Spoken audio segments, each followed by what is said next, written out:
सभी को नमस्कार। दोस्तों, माइलस्टोन कोचिंग सेंटर में आप सभी का स्वागत है। आज के एपिसोड में हम पढ़ेंगे स्टैटिक जीके, मतलब जीके के बारे में पढ़ेंगे। आपने देखा होगा, एग्जामों को देखा होगा, आपने बहुत सारे एग्जाम भी दिए होंगे, उनमें स्टैटिक जीके का रोल कितना अहम है। सब्जेक्टिव पार्ट से स्टैटिक जीके से क्वेश्चन ज्यादा मात्रा में आ रहे हैं और हम सारा सिलेबस कवर करेंगे। स्टैटिक जीके में जितने भी क्वेश्चन जिन जिन टॉपिकों से बनते हैं, हम सारे टॉपिकों को कवर करेंगे क्रमबद्ध तरीके से। अगर हम बात करें जीके की, जीके मतलब जनरल नॉलेज।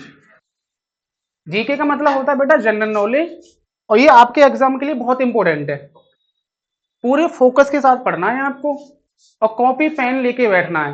ये नहीं 2 की स्पीड पर देख रहे हैं, बस देख ही रहे हैं, बस ये नहीं होना चाहिए। ठीक है। स्टैटिक जीके को या जनरल नॉलेज को हम दो भागों में बांट के पढ़ेंगे। पहला, भारत को देखेंगे। भारत से जितने भी जीके के क्वेश्चन बनते हैं, यानी स्टैटिक जीके के क्वेश्चन बनते हैं, उन सबको देखेंगे। और दूसरा, विश्व के बारे में देखेंगे। तो दो पार्टों में बांट के पढ़ेंगे। पहले भारत को कवर करेंगे क्योंकि भारत से क्वेश्चन ज्यादा बनते हैं, फिर देखेंगे विश्व के बारे में। विश्व से क्वेश्चन बनते हैं लेकिन बड़ी मात्रा में नहीं बनते हैं। ठीक है। भारत से जैसे कि मैं आप बात करूं, इस एपिसोड में आपको क्या पढ़ना है, तो इसमें आपको पढ़ना है, सबसे पहले हम भूगोल वाले पार्ट को उठाएंगे। ऐसे स्टैटिक पॉइंट जो भूगोल से संबंधित हैं, ज्योग्राफी से संबंधित हैं, उन पॉइंटों को पढ़ेंगे और पूरा कवर करेंगे। पूरा पूरा सिलेबस यहाँ कवर होगा, ये नहीं हमने कुछ छोड़ दिया। ठीक है। जैसे अगर हम बात करें, सबसे पहले नदियों के बारे में पढ़ेंगे। भारत की नदियां, रिवर के बारे में पढ़ेंगे।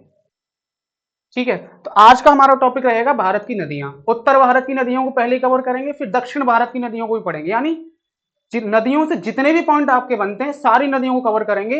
जो नदी हमें डिटेल में पढ़ाने की होगी उसे हम डिटेल में पढ़ाएंगे, जहां से कम क्वेश्चन बनते हैं उसे हम बस ब्रीफ में देख लेंगे। राइट। चलिए तो देखते हैं भारत की नदियों के बारे में। भारत की नदियों के बारे में पढ़ते हैं।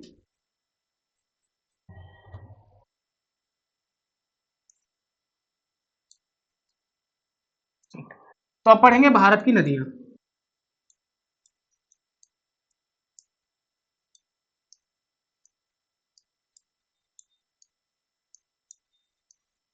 भारत की नदियों में सबसे पहले देखेंगे हिमालय की नदियां। ठीक है। भारत की नदियों में सबसे पहले क्या देखेंगे? हिमालय की नदियां।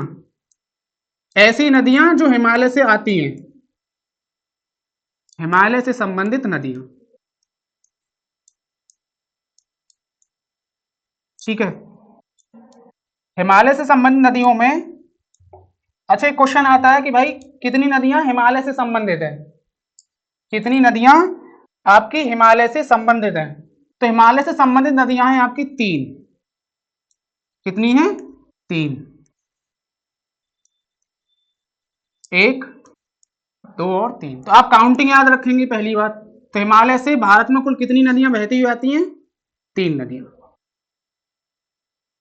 तो काउंटिंग से भी क्वेश्चन पूछता है। ठीक है। तो हिमालय से निकलने वाली नदियों की संख्या कितनी है? मुख्यतः तीन। तीन बड़ी नदियां भारत की हिमालय से निकलती। ठीक है।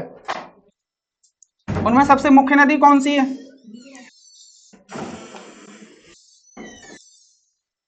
सबसे मुख्य नदी है आपकी गंगा। कौन सी है? गंगा।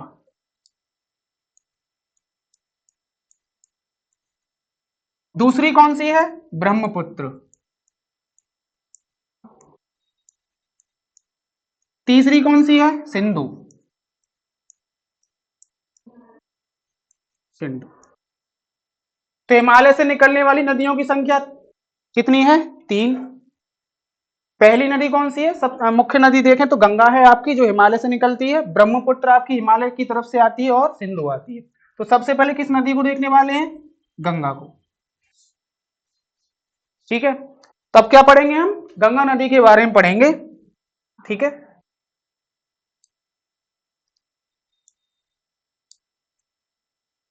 तो गंगा नदी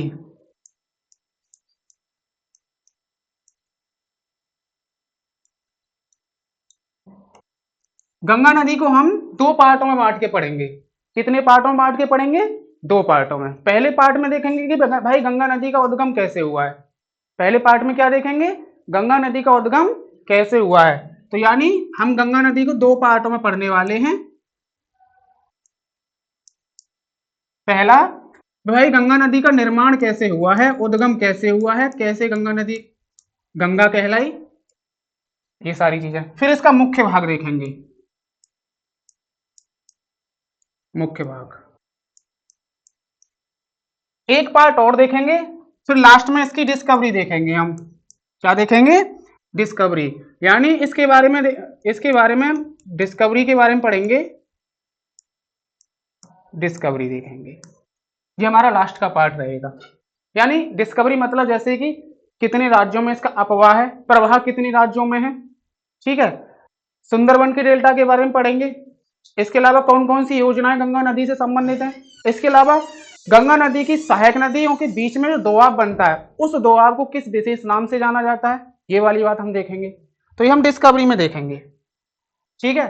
तो पहले पार्ट, अगर निर्माण की बात करें तो निर्माण में पहला पार्ट देखेंगे। अब पार्ट फर्स्ट में देखें तो इसमें पढ़ेंगे गंगा नदी का निर्माण।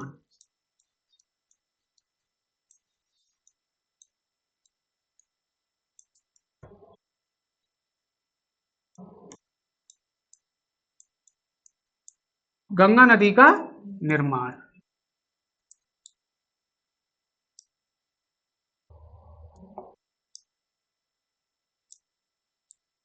तो गंगा नदी के निर्माण की बात करें तो भाई गंगा नदी का निर्माण कैसे हुआ है, सबसे पहले ये देखेंगे। तो गंगा नदी का निर्माण दो नदियों के मिलने से हुआ है, ठीक है। जैसे अगर मैं कहूं आपसे, एक तो आपकी ये नदी हो गई, दूसरी आपकी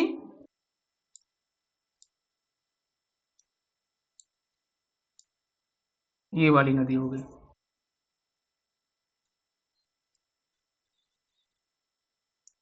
ठीक है। इस नदी को बोलेंगे हम भागीरथी नदी।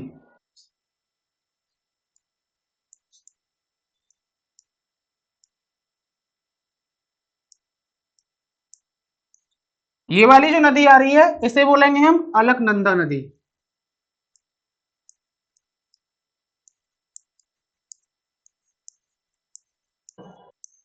कौन सी नदी? अलकनंदा नदी। इन दोनों नदियों के मिलने से किसका निर्माण हुआ है? गंगा नदी का निर्माण हुआ है, ठीक है। अब ये दोनों नदियां कहां मिलती हैं ये भी हमें देखना चाहिए। भाई ये नदियां मिलती हैं उत्तराखंड में, किस स्थान है? देवप्रयाग।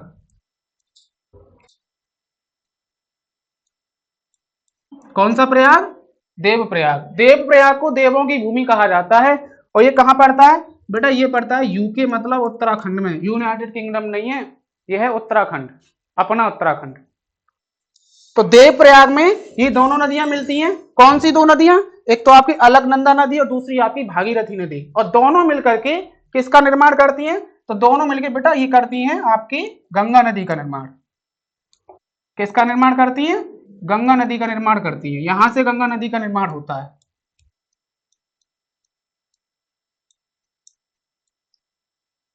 राइट। तो सर आप ये बता दीजिए कि भाई गंगा नदी का निर्माण तो हुआ है, इन दोनों नदियों की क्या विशेषता है। आपके मन में क्वेश्चन आ रहा होगा कि सर ने ये तो बता दिया कि अलकनंदा और भागीरथी नदियों के मिलने से गंगा नदी का निर्माण हुआ है, तो लेकिन इन दोनों नदियों की क्या विशेषता है? क्या इनकी भी सहायक नदियां हैं, ट्रिब्यूटरी हैं इनकी भी? तो जी, तो बच्चा इनकी भी ट्रिब्यूटरी हैं, ठीक है। पहले भागीरथी की बात करेंगे कि भाई भागीरथी नदी का उद्गम कहां से हुआ है। तो सर इसका उद्गम हुआ है गंगोत्री ग्लेशियर से।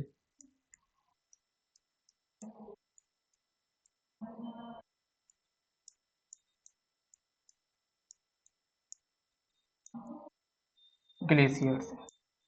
तो भागीरथी नदी का निर्माण या उद्गम, सॉरी, भागीरथी नदी का उद्गम कहां से हुआ है? तो गंगोत्री ग्लेशियर से भागीरथी नदी का उद्गम हुआ है। ये जो ग्लेशियर है ये कहां पड़ता है? ये जो आपका ग्लेशियर है तो ये पड़ता है आपका उत्तराखंड में। कहां पड़ता है? उत्तराखंड में। ये ग्लेशियर कहाँ पड़ता है बेटा? ये ग्लेशियर पड़ता है उत्तराखंड में। और लेकिन उत्तराखंड के किस स्थान पर पड़ता है, ये भी क्वेश्चन बनता है। उत्तराखंड के किस स्थान पर आपका ये ग्लेशियर पड़ता है? तो ये गौमुख नामक स्थान पर पड़ता है। एक क्षेत्र है उत्तरकाशी उत्तराखंड का, उत्तरकाशी के गौमुख क्षेत्र पर, गौमुख नामक स्थान पर ये ग्लेशियर स्थित है। तो क्वेश्चन आया था गंगोत्री ग्लेशियर कहां पर है? उत्तराखंड के उत्तरकाशी जिले में। स्थान भी पूछ लेगा तो गौमुख नामक स्थान पर। ठीक है, आगे बात समझ में? ठीक है, यहां से कौन सी नदी निकलती है? भागीरथी नदी निकलती है। ठीक है, अब इसकी सहायक नदी कौन सी है? अब इसकी ट्रिब्यूटरी आपसे पूछ लेगा भाई कि भाई ये बताइए गंगा नदी की ट्रिब्यूटरी कौन कौन सी है, सॉरी भागीरथी नदी की ट्रिब्यूटरी कौन सी है, या अलकनंदा नदी की ट्रिब्यूटरी या सहायक नदी कौन सी है? तो मैं देखूं इसकी सबसे मुख्य सहायक नदी है या ट्रिब्यूटरी है भील गंगा नदी।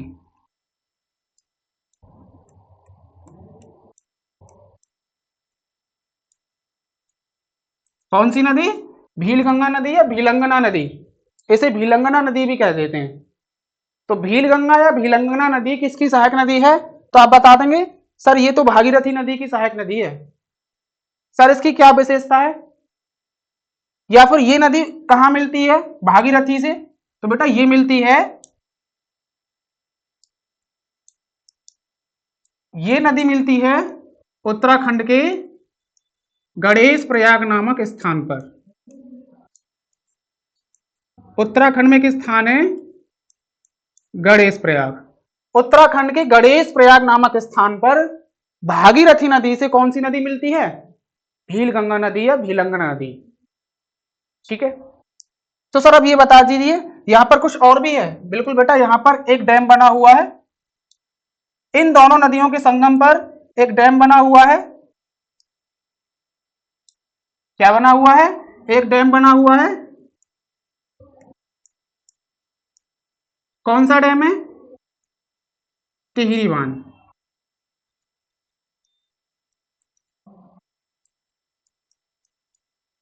टिहरी बांध, तो टिहरी बांध किस नदी पर है? तो आप बताओगे कि सर ये भागीरथी नदी पर है। अब ये नहीं कहेंगे कि भीलगंगा नदी पर है। बांध झरने जितने भी चीजें होती हैं वो बड़ी नदी पर होती हैं, ना कि छोटी नदी पर। हाँ, क्वेश्चन अगर ऐसे पूछ ले कि भाई ये बताओ टिहरी बांध किन दो नदियों के संगम पर है, तो आप बता दोगे भीलगंगा और भागीरथी। कौन सी नदी? भीलगंगा और भागीरथी नदी के संगम पर आपका टिहरी बांध है। सर इसकी विशेषता क्या है? भाई टिहरी बांध की बहुत सारी विशेषताएं हैं। बहुत सारी विशेषताओं में से एक प्रमुख विशेषता है भारत का सबसे ऊंचा बांध है। भारत का क्या है? ये सबसे ऊंचा बांध है। तो अगर मैं बात करूं टिहरी बांध की,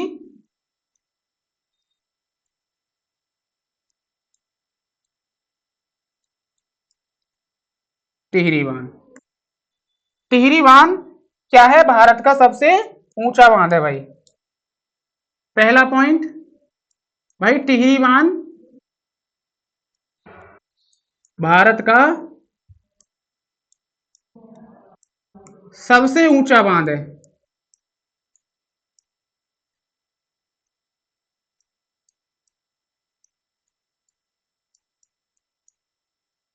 क्या है? टिहरी बांध भारत का सबसे ऊंचा बांध है। दूसरा पॉइंट भाई ये किन दो नदियों के संगम पर है? तो ये तो मैं पहले ही बता चुका हूं, भागीरथी और भीलगंगा नदी के संगम पर है। किस स्थान पर है? उत्तराखंड के गणेश प्रयाग पर। क्लियर है?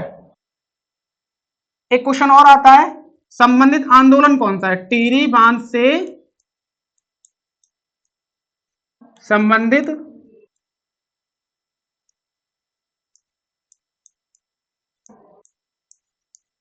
आंदोलन। तो संबंधित आंदोलन में देखेंगे तो वो है आपका चिपको आंदोलन।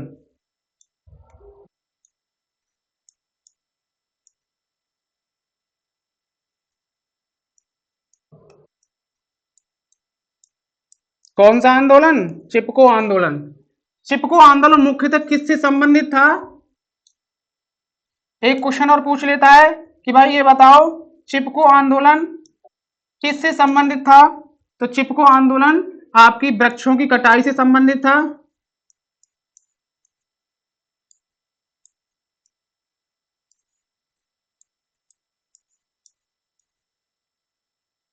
ठीक है।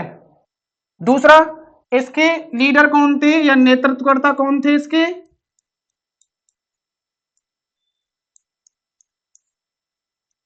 इसके नेतृत्वकर्ता थे सुंदरलाल बहुगुणा।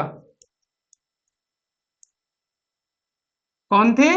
सुंदरलाल बहुगुणा।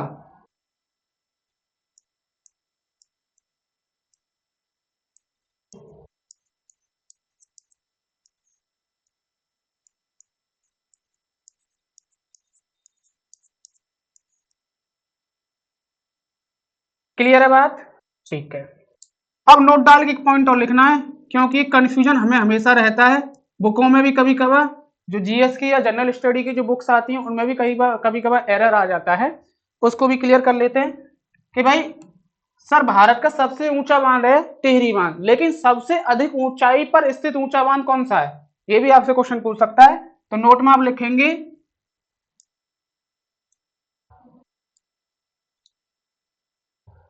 भारत का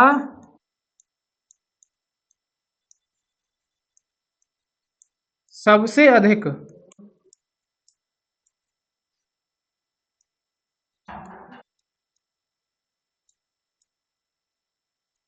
ऊंचाई पर स्थित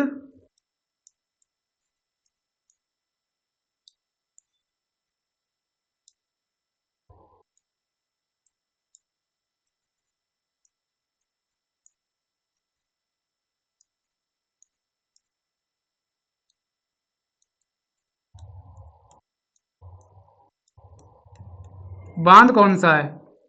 तो वह है आपका भाखड़ा,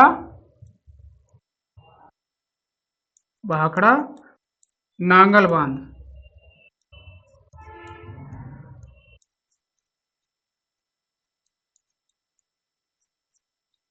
कौन सा बांध?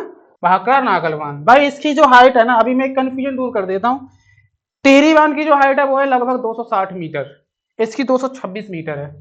तो आप अंदाजा लगा लीजिए 260 मीटर ज्यादा होता है या 226 मीटर ज्यादा होता है? 260 मीटर, सीधी सी बात है ना? तो सबसे अधिक ऊंचाई पर स्थित ऊंचा बांध कौन सा है? भाखड़ा नागल बांध। भारत का गुरुत्वीय बांध भी है ये। ठीक है। अब किस नदी पर पड़ता है ये भी हम बात जान लेते हैं। भाई ये जो आपका टिहरी बांध है ये किस नदी पर है?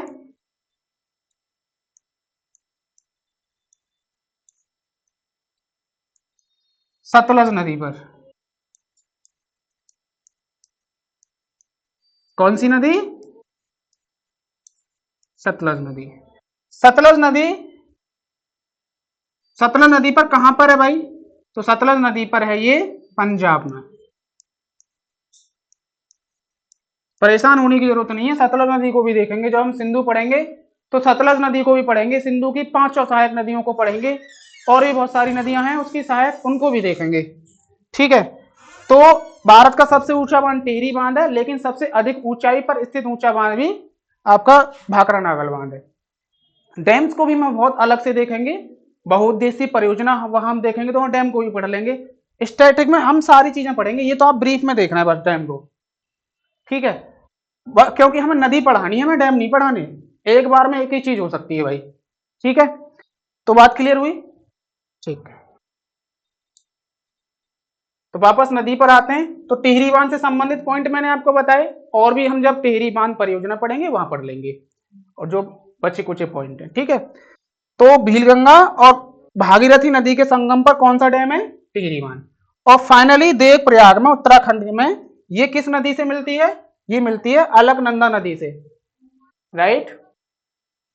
अब बात करते हैं अलकनंदा नदी की। ठीक है। अलकनंदा नदी की बात करें, ये कहां से निकलती है, ओरिजिनेट कहां से हुआ है, या ओरिजिन कहां से हुआ है इसका? तो इसका जो उद्गम हुआ है बेटा,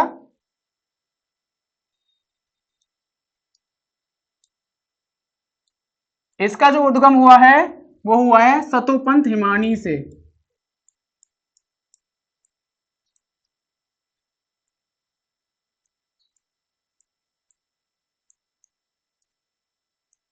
किससे हुआ है? सतोपंथ हिमानी या ग्लेशियर से। हम इसे ग्लेशियर ही बोलते हैं। ये है कहाँ? ये जो सतोपंथ हिमानी या ग्लेशियर है, ये कहाँ है? तो ये उत्तराखंड में है। उत्तराखंड के किस जिले में है? तो ये बद्रीनाथ में पड़ता है।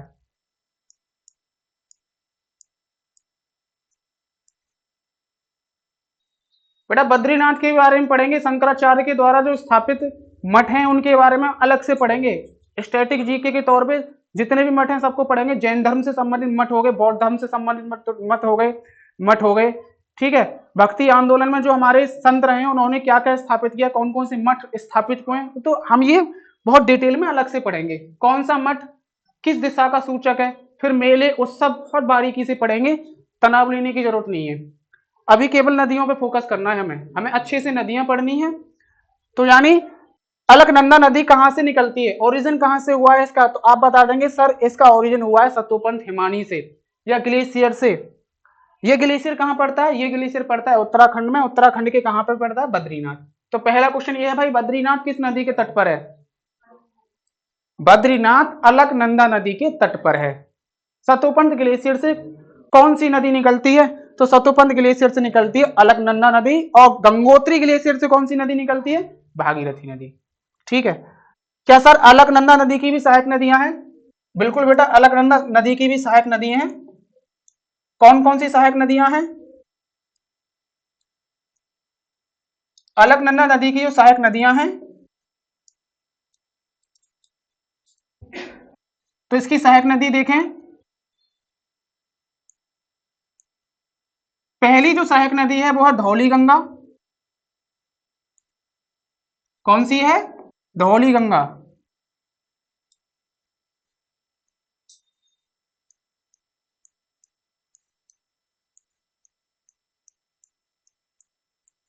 धौली गंगा किसकी सहायक नदी है? अलकनंदा नदी की सहायक नदी है।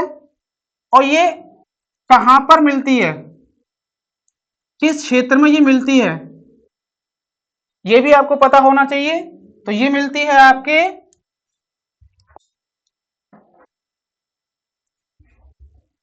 धौली गंगा जो नदी है वो मिलती है आपके विष्णु प्रयाग में।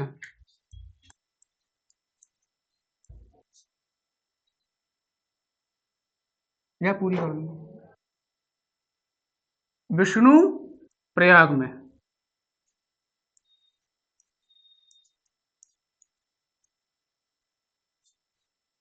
तो अलकनंदा नदी की मुख्यतः सहायक नदी कौन सी है, या फिर पहली प्रथम सहायक नदी कौन सी है? धौली गंगा। और धौली गंगा कहाँ मिलती है?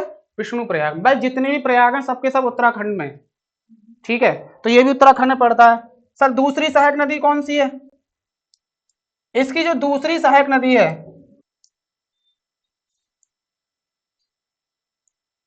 इसकी जो दूसरी सहायक नदी है उसका नाम है पिंडार नदी।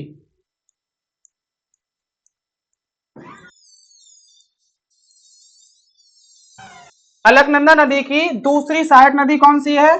पिंडार नदी। और पिंडार नदी कहां मिलती है? अलकनंदा से कहां मिलती है? तो ये मिलती है कर्णप्रयाग में। कर्णप्रयाग। तीसरी जो सहायक नदी है इसकी, वो है आपकी, तीसरी जो सहायक नदी है वो है नंदाकिनी।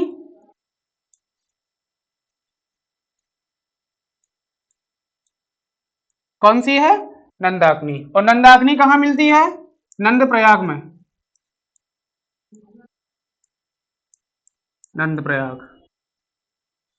क्रम याद रखना है प्रयागों का, क्रम पूछता है। और किस प्रयाग पर कौन सी नदी मिलती है ये भी पूछता है। चौथी जो सहायक नदी है वो है बेटा मंदाकिनी। कौन सी है? मंदाकिनी। मंदाकिनी। कौन सी है? मंदाकिनी।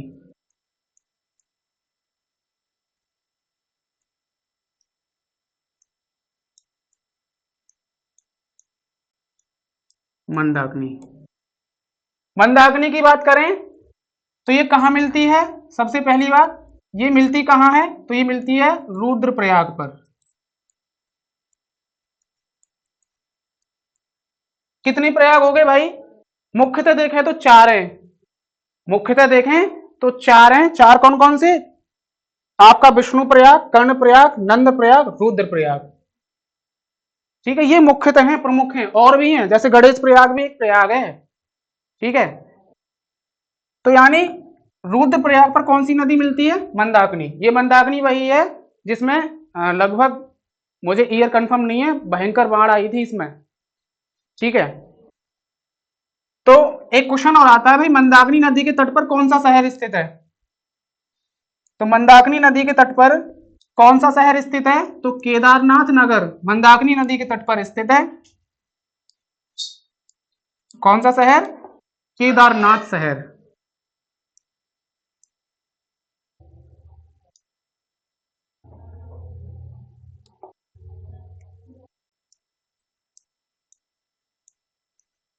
केदारनाथ। तो केदारनाथ शहर किस नदी पर है? आप बता दोगे, मंदाकिनी नदी पर। ठीक है, फाइनली ये नदी भागीरथी से मिल जाती है उत्तराखंड के देवप्रयाग पर। वहां पर किसका निर्माण होता है? गंगा नदी का। ठीक है, अब एक क्वेश्चन और बनता है भाई, गंगा नदी का उद्गम कहां से हुआ है? ये क्वेश्चन पूछे तो आप बताओगे गंगोत्री ग्लेशियर से। क्यों बताओगे? क्योंकि अलकनंदा नदी से बड़ी नदी है आपकी भागीरथी नदी। बड़ी नदी के आधार पर हम ये कह देते हैं गंगा नदी का उद्गम गंगोत्री ग्लेशियर से हुआ है। लेकिन दूसरे परिप्रेक्ष्य में देखें, दूसरे आधार से देखें, गंगा नदी दो नदियों के मिलने से बनी है। ठीक है, भागीरथी और अलकनंदा नदियों के मिलने से। अब दो तरीके से क्वेश्चन होगा कि भाई किन दो नदियों से मिलने से आपकी गंगा नदी बनी है, गंगा नदी का निर्माण हुआ है? तो आप बता देंगे भागीरथी और अलकनंदा। और दूसरा क्वेश्चन, किस ग्लेशियर से निकलती? तो गंगोत्री ग्लेशियर बताना है आपको। ठीक है, थैंक यू सो मच, आज की सिलाई काफी है। मिलते हैं नेक्स्ट एपिसोड में इसके नेक्स्ट पार्ट के साथ। Thank you.